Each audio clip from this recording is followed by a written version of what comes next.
প্রধানমন্ত্রী তারেক রহমানের সভাপতিত্বে মন্ত্রিপরিষদের প্রথম বৈঠকে 10,000 টাকা কৃষি ঋণ মওকুফ করার সিদ্ধান্ত নিয়েছে সরকার। এর ফলে 12 লাখ কৃষক সুদসহ ঋণের বোঝা থেকে মুক্ত হবে। 1,550 কোটি টাকা ঋণ মওকুফ হওয়ায় সারা দেশের কৃষকরা সেই অর্থ দিয়ে নতুন উদ্যমে চাষাবাদ শুরু করতে পারবে। বৈঠক শেষে এসব কথা জানান মন্ত্রিপরিষদ সচিব নাসিমুল গনি। ইউসুফ আলী রিপোর্ট।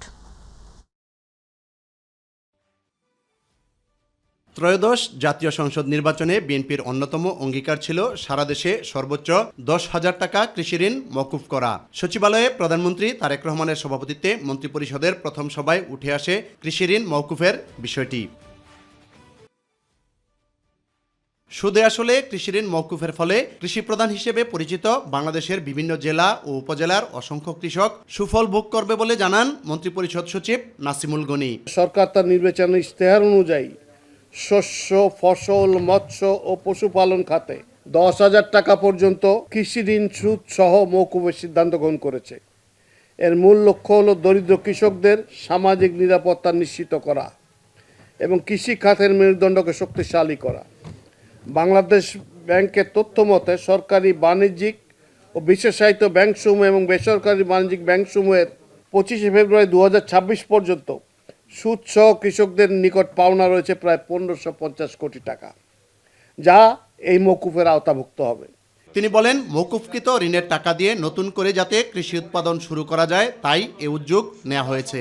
এতে আনুমানিক 12 লক্ষ কৃষক উপকৃত হবেন। এর ফলে ক্ষুদ্র প্রান্তিক কৃষকগণ ঋণের হার দায় হতে মুক্ত হতে পারবেন, যা তাদের কর্মস্পৃহা বৃদ্ধি করবে এবং দেশের কৃষি খাতে উৎপাদন বৃদ্ধিতে সহায়ক হবে। ঋণের কিস্তি বাবদ যে অর্থ কৃষকের ব্যয় হতো সে অর্থ তারা উন্নত মানের বীজ বা আধুনিক সেচ প্রযুক্তিতে বিনিয়োগ করতে পারবেন।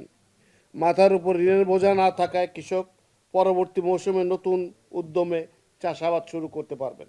যথাসময়ে অফিসে উপস্থিত না হলে বিধি অনুযায়ী কর্মকর্তা ও কর্মচারীদের বিরুদ্ধে ব্যবস্থা নেওয়া হবে বলেও জানান মন্ত্রিপরিষদ সচিব নাসিমুল গনি। সকল কর্মকর্তা কর্মচারী সঠিক সময় না আসে তাহলে সরকারের যে আইনানুগ প্রক্রিয়া রয়েছে সেটা ডিলিজেন্টলি অর্থাৎ নিখুঁতভাবে অনুসরণ করা হবে। ইউসুফ আলী, মাই টিভি, ঢাকা।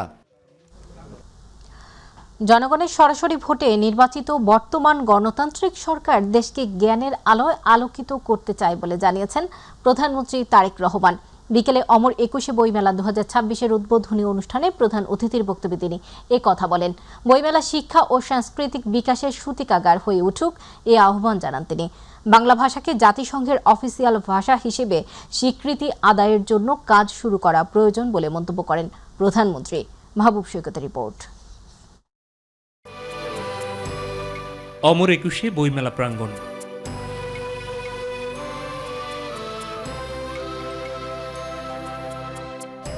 ফাগুনের পাতাঝরা বিকেলে বাংলা একাডেমি চত্বরে সপরিবারে বইয়ের স্টল ঘুরে দেখেন প্রধানমন্ত্রী। এর আগে অমর 21শে বইমেলার উদ্বোধনী অনুষ্ঠানে যোগ দেন প্রধানমন্ত্রী তারেক রহমান।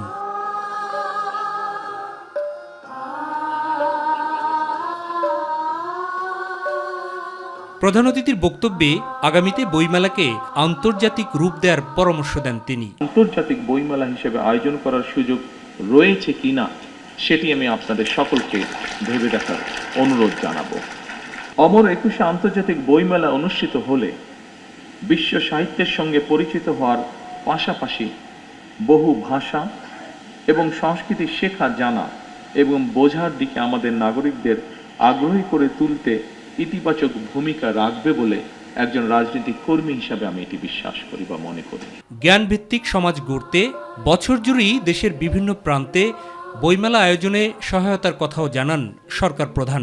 বইমেলা শুধু একটি নির্দিষ্ট মাসে বাংলা একাডেমি প্রাঙ্গণ ও সোহরাওয়ার্দী উদ্যানে সীমাবদ্ধ না রেখে বরং সারা বছর দেশের সব বিভাগ, জেলা ও উপজেলায় আয়োজিত করা যেতে পারে।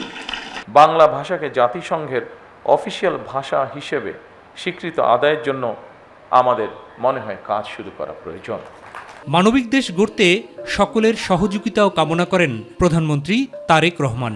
এই দেশকে সকল প্রকার অন্ধকার ও পশ্চাৎপদতা থেকে মুক্ত করে দল, মত, ধর্ম, বর্ণ নির্বিশেষে সকলের জন্য একটি নিরাপদ, মানবিক, গণতান্ত্রিক বাংলাদেশ গড়ে তুলতে আমি আপনাদের সকলের আন্তরিক সহযোগিতা কামনা করছি। অনুষ্ঠানে বিভিন্ন ক্ষেত্রে অবদানের জন্য গুণীজনদের বাংলা একাডেমি পুরস্কার, সম্মাননা স্মারক তুলে দেওয়া হয়। লেখক, প্রকাশক ছাড়াও উদ্বোধনী পর্বে বিভিন্ন শ্রেণী ও পেশার প্রতিনিধিরা অংশ নেন। জ্ঞানভিত্তিক সমৃদ্ধ সমাজ গড়তে বইয়ের নেই কোনো বিকল্প। তাই তো বইমেলা কেবলমাত্র নগরকেন্দ্রিক না রেখে জেলা থেকে উপজেলা পর্যায়েও ছড়িয়ে দেওয়ার প্রত্যয় জানিয়েছেন প্রধানমন্ত্রী। একই সাথে বইমেলা যেন হয়ে ওঠে শিক্ষা এবং সংস্কৃতির সূতিকাগার, যা থেকে শিক্ষা নিয়ে একটি কল্যাণমূলক মানবিক বাংলাদেশ গড়তে সবাই যেন একযোগে কাজ করেন। বইমেলার উদ্বোধনে এসে এমন প্রত্যাশার কথা তুলে ধরেছেন প্রধানমন্ত্রী তারেক রহমান। মাহবুব সৈকত, মাই টিভি, অমর একুশে বইমেলা প্রাঙ্গণ, বাংলা একাডেমি, ঢাকা।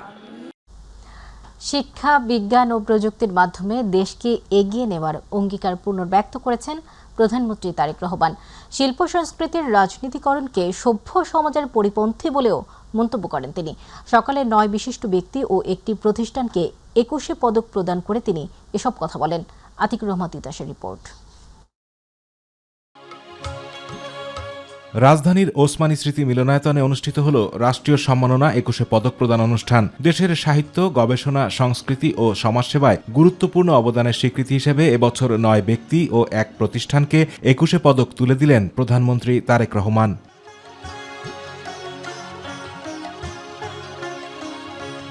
পরে প্রধানমন্ত্রী বলেন, টেকসই উন্নয়ন নিশ্চিত করতে হলে শিক্ষা ও গবেষণায় বিনিয়োগ বাড়াতে হবে।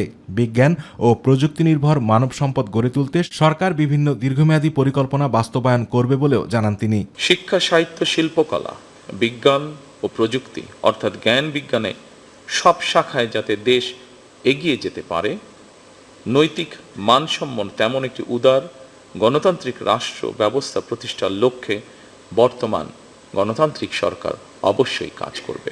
শিল্প সংস্কৃতির রাজনীতিকরণ কখনোই সভ্য দেশের পরিচয় হতে পারে না উল্লেখ করে তিনি বলেন, নতুন সরকারের যাত্রায় বিজ্ঞজনদের দিক নির্দেশনার প্রয়োজন রয়েছে। রাজনীতিবিদগণ রাষ্ট্র পরিচালনার দায়িত্বে থাকলেও একজন রাজনৈতিক কর্মী হিসাবে আমি বিশ্বাস করি জ্ঞানী গুণীজন দিক নির্দেশনার ভূমিকা পালন করে থাকেন। একটি রাষ্ট্র এবং সমাজে কৃতি মানুষদের সংখ্যা যত বেশি বাড়তে থাকবে, সমৃদ্ধি এবং নৈতিকতার মানদণ্ডে সেই সমাজ তত বেশি আলোকিত হতে থাকবে। 1976 সালে প্রবর্তিত 21 পদক দেশের অন্যতম সর্বোচ্চ বেসামরিক সম্মাননা। মহান ভাষা আন্দোলনের স্মৃতিকে ধারণ করে প্রতি বছর জাতীয় পর্যায়ে বিশেষ অবদানের জন্য এই পদক প্রদান করা হয়। আতিকুর রহমান তিতাস, মাই টিভি। দফায় দফায় তারিখ পরিবর্তন আর প্রকাশকদের পাল্টাপাল্টি অবস্থানের অবসান শেষে শুরু হলো অমর একুশে বইমেলা 2026। বহুমাত্রিক বাংলাদেশ প্রতিপাদ্য নিয়ে বৃহস্পতিবার দুপুরে অনুষ্ঠিত উদ্বোধনী অনুষ্ঠানে আয়োজনে প্রথমবারের মতো অমর একুশে বইমেলার উদ্বোধন করেন প্রধানমন্ত্রী তারেক রহমান। আগামী 15 মার্চ পর্যন্ত প্রতিদিন দুপুর 2টা থেকে রাত 9টা পর্যন্ত মেলা খোলা থাকবে। তবে ছুটির দিন বইমেলা শুরু হবে সকাল 11টায় এবং চলবে রাত 9টা পর্যন্ত। জাহিদ আহমেদ বাবু রিপোর্ট। মেলা শুরুর প্রথম দিনেই পাঠক সমাগমে অনেকটা আশাব্যঞ্জক সাড়া ফেলেছে অমর একুশের বই বেচাকেনায়। বইয়ের প্রতি বাঙালির অবাধ ভালোবাসা থাকার ফলে শেষ মুহূর্তেও বইয়ের স্টলে স্টলে ঘুরে ঘুরে দেখছেন পাঠকরা। বিক্রেতারা বলছেন, মেলার প্রথম দিনে আশাতীত লোক সমাগম হয়েছে, তাই বাকি দিনগুলো ভালো যাবে বই বেচা কিনা। প্রস্তুতি বেশ ভালোই ছিল এবং আমাদের মোটামুটি ভালোই দর্শক এসেছে এবং আমাদের মোটামুটি ভালোই বেচা কেনা হয়েছে। এটা 21শে বইমেলায় 21-এর মধ্যে ফেব্রুয়ারির মধ্যেই করতে হয়। ফেব্রুয়ারি হয় প্রথম নয় শেষ দিনে হলে উদ্বোধন করতে হয়, কিন্তু রমজান মাস পাঠক সমাবেশ যথেষ্ট আশাস্বরূপ হবে কিনা জানি না, কিন্তু আমাদের দলীয় বইগুলো আমরা প্রদর্শন করতে পারতেছি, এই জন্য আমরা সন্তুষ্ট। আজকে একটু হতাশ আমরা এই জন্য যে এখনো ডেকোরেশনের কাজ চলতেছে, সব স্টল প্রপারলি গোছানো হয়নি। আমাদের পাঠকরা একটু আপসেট আর কি, যে বইমেলা উদ্বোধন হয়েছে বাট দেখা যাচ্ছে কোনো স্টল এখন ওপেন না, কোনো স্টল ওপেন, কোনোটা ডেকোরেশনের কাজ চলতেছে, কোনোটা বই নাই এখনো। পাঠকরা বলছেন, এবার অমর একুশের বইমেলা দেরিতে শুরু হওয়ায় প্রকৃতির সাথে ভাষার মাসটি যেন ফিকে হয়ে পড়েছে। গ্যাদারিং মোটামুটি কম, তার পরিবেশ মোটামুটি শান্ত। আলহামদুলিল্লাহ এবার ইসলামের প্রভাবটা একটু বেশি, অনেক ইসলামিক ব্যাকগ্রাউন্ডের প্রকাশনাগুলো আসছে। আর পাশাপাশি হচ্ছে বাঙালি আনার যে বইগুলো এগুলো বৃদ্ধি পাচ্ছে। যদিও নানা প্রতিকূলতার কারণে বাঙালির প্রাণের বইমেলা শুরু করা যায়নি ঠিকই, তবে ভাষার মাসেই বইমেলার আয়োজনে খুশি স্টল মালিকরাও। জাহিদ আহমেদ বাবু, মাই টিভি, ঢাকা। খুব শিগগির পুলিশের আরও 10,000 নতুন কনস্টেবল নিয়োগ দেওয়া হবে বলে জানিয়েছেন স্বরাষ্ট্রমন্ত্রী সালাহউদ্দিন আহমেদ। বিকেলে সচিবালয়ে স্বরাষ্ট্র মন্ত্রণালয়ে সাংবাদিকদের সঙ্গে আলাপকালে তিনি একথা বলেন। স্বরাষ্ট্রমন্ত্রী বলেন, অর্থ মন্ত্রণালয়ের ছাড়পত্র পেলে খুব শিগগিরই আরও 10,000 নতুন কনস্টেবল নিয়োগ করা হবে। এর বাইরে এসআই ও পাবলিক সার্ভিস কমিশনের মাধ্যমে এএসপি নিয়োগ নেওয়া হবে। সারা দেশে জেলা ও উপজেলা পর্যায়ে আইন শৃঙ্খলা কমিটি পুনর্গঠনের জন্য নির্দেশনা দেওয়া হয়েছে জানিয়ে তিনি বলেন, আইন শৃঙ্খলা পরিস্থিতি স্বাভাবিক রাখার জন্য পরিকল্পনা নেওয়া এবং পরিকল্পনা মোতাবেক কাজ সম্পাদনের নির্দেশনা দেওয়া হয়েছে। স্বরাষ্ট্রমন্ত্রী আরও বলেন, পুলিশ সার্জেন্টের 180টি শূন্য পদে দ্রুত নিয়োগ দেওয়ার জন্য নির্দেশনা দেওয়া হয়েছে। শিগগির যথাযথ পরীক্ষার মধ্য দিয়ে নিয়োগ করা হবে। কমিটি পুনর্গঠন করার জন্য আমরা নির্দেশনা দিয়েছি।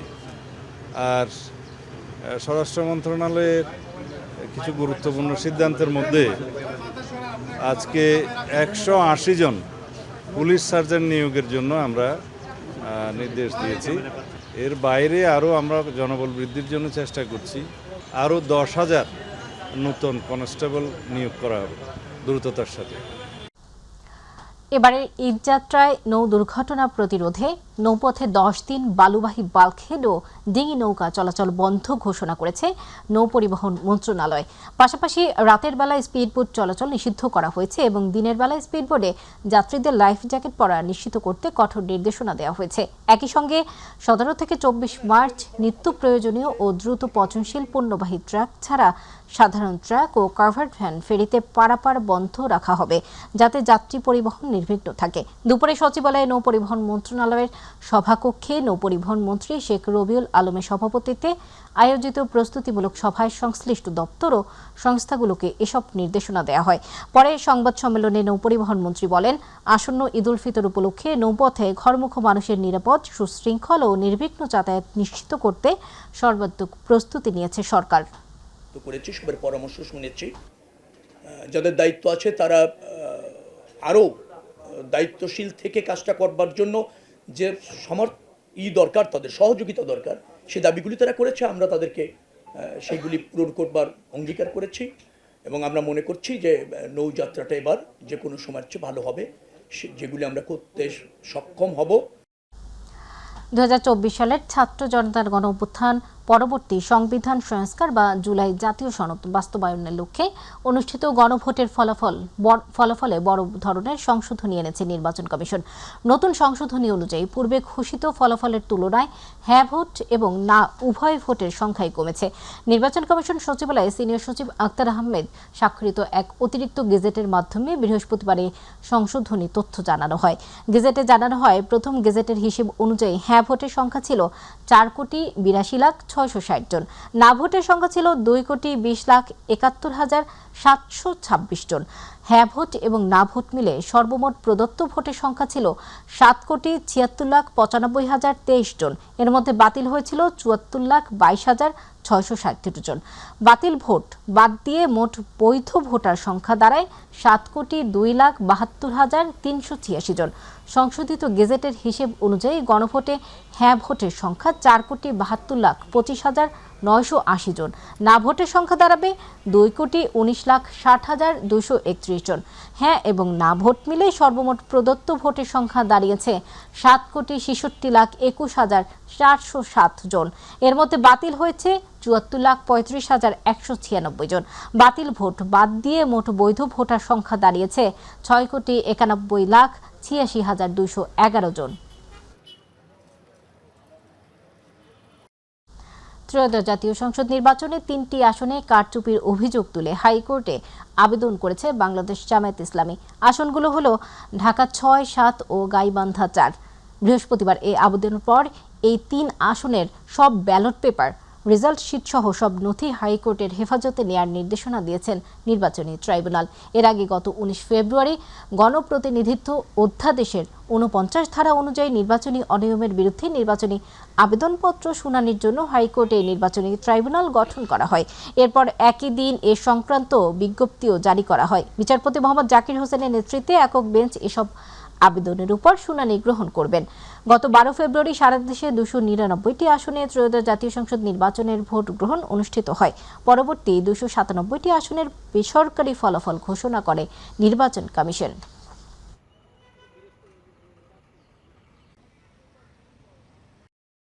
বৈষম্য বিরোধী ছাত্র জনতার আন্দোলনের সময় 4টি হত্যা মামলা সহ 5 মামলায় নারায়ণগঞ্জ সিটি কর্পোরেশনের সাবেক মেয়র সেলিনা হায়াত আইভিকে জামিন দিয়েছেন হাইকোর্ট। বৃহস্পতিবার বিচারপতি KM জাহিদ সরওয়ার কাজলের নেতৃত্বাধীন হাইকোর্ট বেঞ্চ এই আদেশ দেন। আদালতে আইভির পক্ষে ছিলেন জ্যেষ্ঠ আইনজীবী ব্যারিস্টার সারা হোসেন, সঙ্গে ছিলেন অ্যাডভোকেট হৃদয় রহমান। এদিকে জুলাই আগস্টে সংঘটিত হত্যা মামলায় কক্সবাজারের উখিয়া টেকনাফ আসনের সাবেক MP আব্দুর রহমান বদিকে 6 মাসের জামিন দিয়েছেন হাইকোর্ট। দুপুরে হাইকোর্টের বিচারপতি মোহাম্মদ কামরুল হোসেন মোল্লা ও বিচারপতি ফয়সাল হাসান আরিফের সমন্বয়ে গঠিত বেঞ্চ এই আদেশ দেন। আব্দুর রহমান বদি আওয়ামী লীগের প্রার্থী হিসেবে নবম ও দশম জাতীয় সংসদ নির্বাচনে কক্সবাজার 4 আসন থেকে সংসদ সদস্য নির্বাচিত হন। এখানে বেল দিলেও আসলে বের হবে কি হবে না এটার পলিটিক্যাল সিদ্ধান্তের উপর নির্ভর করে। মেইন রিজনিংটাই এই মামলায় গত 9/5/2025 তারিখে সে অ্যারেস্ট হয়েছে। জেলখানা থাকা অবস্থায় তাকে সোনারি দেখানো হলো। যেদিনকে 9/11/2025 তাকে 5টি মামলা, যার মধ্যে 4টি এফআইআর নাম ছিল, একটা এফআইআর নাম ছিল, সেই 5টি মামলাতে যেদিন জামিন দিয়েছে সেদিন রাত্রিতেই আজকের যে 5টি মামলা, সেই 5টি মামলা তাকে সোনারি আবেদন করেছিল।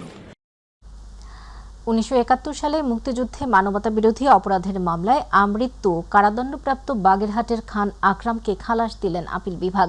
সকালে প্রধান বিচারপতির নেতৃত্বাধীন আপিল বিভাগ এই রায় দেন। এর আগে মুক্তিযুদ্ধের সময় মানবতাবিরোধী অপরাধের অভিযোগে করা মামলায় খান আকরামকে যে মৃত্যুদণ্ড দিয়েছিলেন আন্তর্জাতিক অপরাধ ট্রাইব্যুনাল, তার বিরুদ্ধে আপিল বিভাগে আবেদন করা হয়। এই মামলায় ট্রাইব্যুনাল 7 আসামিকে সাজা দিয়েছিলেন। 2023 সালের 30 নভেম্বর তাদের সাজা দিয়েছিলেন ট্রাইব্যুনাল। আসামিদের বিরুদ্ধে মোট 7টি অভিযোগ আনা হয়। আসামিকে মামলা থেকে খালাস দিয়েছেন, তাদের আপিলটা অ্যালাউ করেছে। আমরা একই সাথে বলি যে এটা জাজমেন্ট, পূর্ণাঙ্গ জাজমেন্ট পাওয়ার পরে আমরা একটু দেখে তারপরে আমাদের আইসিটি ট্রাইব্যুনালের পক্ষ থেকে যদি আমাদের কোনো কিছু করণীয় থাকে তখন সেইভাবে আমরা আইনগত পদক্ষেপ। হাজারীবাগে সুরিকাঘাতে নবম শ্রেণীর ছাত্রী শাহরিয়ার শারমিন বিনতি হত্যার 12 ঘন্টার মধ্যে অভিযুক্ত ঘাতক সিয়ামকে গ্রেপ্তার করেছে পুলিশ। সকাল 10টার দিকে কলাবাগান থানাধীন কাঁঠালবাগান এলাকায় অভিযান চালিয়ে তাকে গ্রেপ্তার করা হয়। এই ঘটনায় হত্যাকাণ্ডে ব্যবহৃত রক্তমাখা চাকু, রক্তমাখা গেঞ্জি, প্যান্ট ও একটি মোবাইল ফোন উদ্ধার করা হয়। প্রেম ঘটিত কারণে সিয়াম এই হত্যাকাণ্ড ঘটিয়েছে বলে প্রাথমিক জিজ্ঞাসাবাদে নিশ্চিত হয়েছে পুলিশ। SM আরিফের রিপোর্ট। 25 ফেব্রুয়ারি রাত আনুমানিক 9:30 সিসিটিভি ফুটেজে দেখা যায় হাজারীবাগ থানাধীন চরকঘাটার এলাকার রাস্তায় পাশাপাশি হাঁটছেন 2 কিশোর কিশোরী। কথা বলার এক মুহূর্তে ধারালো ছুরি দিয়ে নবম শ্রেণীর ছাত্রী শাহরিয়ার শারমিন বিনতিকে গুরুতর আঘাত করে পালিয়ে যায় সিয়াম। পরে স্থানীয়দের সহায়তায় দ্রুত হাসপাতালে নিয়ে গেলে ভিকটিমকে মৃত ঘোষণা করে কর্তব্যরত চিকিৎসক। এই ঘটনার 12 ঘন্টা না পেরুতেই কাঁঠালবাগান এলাকায় অভিযান চালিয়ে ঘাতক সিয়ামকে গ্রেপ্তার করে হাজারীবাগ থানা পুলিশ। এ সময় তার কাছ থেকে হত্যাকাণ্ডে ব্যবহৃত রক্তমাখা ছুরি, গেঞ্জি, প্যান্ট ও একটি মোবাইল ফোন উদ্ধার করা হয়। প্ল্যান ছিল আসলে মানে তাকে কিছু করবে, মানে মেরে ফেলবে আর কি, এটাকে প্ল্যান ছিল। তার মাঝখানে হয়তো সে মনে করতেছিল কথা বলি, দেখি যদি মনে হয় যে না আর যে ছেলেটার সাথে তার সম্পর্ক বলে মনে হচ্ছে তা সে সন্দেহ করতেছিল, এটা যদি সে ক্লিয়ার হয় বা সে কনভিন্সড হয় তাহলে হয়তো কোনো কিছু করবে না। প্রাথমিক জিজ্ঞাসাবাদে অভিযুক্ত সিয়াম হত্যার কথা স্বীকার করেছেন বলে জানায় পুলিশ। তার বক্তব্য অনুযায়ী প্রেমের সম্পর্ক ছিল, কিন্তু এমন হতে পারে যে ভালো সম্পর্ক বা ভালো লাগার সম্পর্ক ছিল। তো এই ভালো লাগার সম্পর্ক না থাকলে তো একজন ডাকলে তো বের হয়ে আসার কথা না, এবং তারা সুন্দর করে কিন্তু একসাথে হাঁটতেছিল, কথা বলতেছিল। তো এটা আমরা অনুমান করতেছি যে এটা যেহেতু মেয়েটা বেঁচে নেই, আমরা তো ক্রস চেক করতে পারতেছি না, ওই হিসেবে ধরে নিচ্ছে যে তাদের সাথে একটা ভালো সম্পর্ক ছিল। এদিকে প্রধানমন্ত্রী তারেক রহমানের নির্দেশে অপহরণের 2 ঘন্টার মধ্যে নবম শ্রেণীর এক ছাত্রকে উদ্ধার করার ঘটনায় 4 জনকে গ্রেফতার করেছে পুলিশ। যাদের বয়স 20 থেকে 22 বছরের মধ্যে। এদের সাথে ওইখানে আরেকজন প্রেজেন্ট ছিল, তাকে আমরা খুঁজতেছি, ওটা পরে আমরা জানাবো। এখনো পাই নাই, সে টিমের অন্যতম লিডার। আর যারা পাইছি এরাও মোটামুটি এদের সাথে মোটামুটি আমরা দেখেছি যে 10 থেকে 12 জনের একটা টিম আছে এবং এরা কিন্তু খুবই দুর্ধর্ষ একটা টিম। তাদের কাছ থেকে জব্দকৃত মোবাইল ফোন থেকে অপহরণের বিষয়ে চাঞ্চল্যকর তথ্য পাওয়ার কথা জানায় পুলিশ। SM আরিফ, মাই টিভি, ঢাকা। 2025-26 অর্থ বছরের ব্যক্তি করদাতাদের রিটার্ন জমার সময় 1 মাস বাড়িয়ে আগামী 31 মার্চ পর্যন্ত নির্ধারণ করা হয়েছে। এ নিয়ে চতুর্থবারের মতো সময় বাড়ল। এর আগে 3 দফা 1 মাস করে সময় বাড়ানো হয়, যা শেষ হওয়ার কথা আগামী 28 ফেব্রুয়ারি। বৃহস্পতিবার জাতীয় রাজস্ব বোর্ড NBR এক আদেশে রিটার্ন দাখিলে নতুন করে সময় বৃদ্ধির সিদ্ধান্তের কথা জানায়। আয়কর আইন অনুযায়ী নির্ধারিত সময়ের মধ্যে রিটার্ন জমা না দিলে করদাতাদের জরিমানা গুনতে হয় এবং তারা সরকার অনুমোদিত বিভিন্ন কর রিয়াত সুবিধা থেকে বঞ্চিত হন।